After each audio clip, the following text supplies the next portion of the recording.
যারা আওয়ামী লীগের লিফলেট বিতরণ করবে তাদের গ্রেপ্তার করা হবে বলে জানিয়েছেন প্রধান উপদেষ্টা প্রেস সচিব শফিকুল আলম।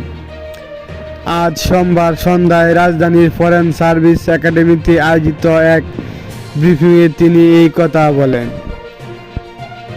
প্রেস সচিব বলেন, আমাদের কড়া বার্তা, যারা প্রতি সরকারের পক্ষে কর্মসূচি পালন করবে তাদের কোনো ছাড় দেওয়া হবে না। আওয়ামী লীগের লিফলেট যেসব লেখা রয়েছে সেগুলো খুবই আপত্তিকর, তাই যারা এসব লিফলেট বিতরণ করবে তাদের গ্রেপ্তার করা হবে।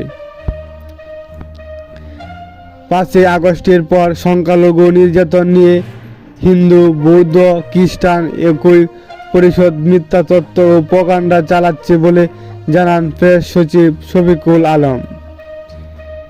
প্রেস সচিব আরও বলেন, পরিষদ 5 আগস্টের পর বিভিন্ন ঘটনায় 23 জন মারা গেছেন, যা মিথ্যা তথ্য।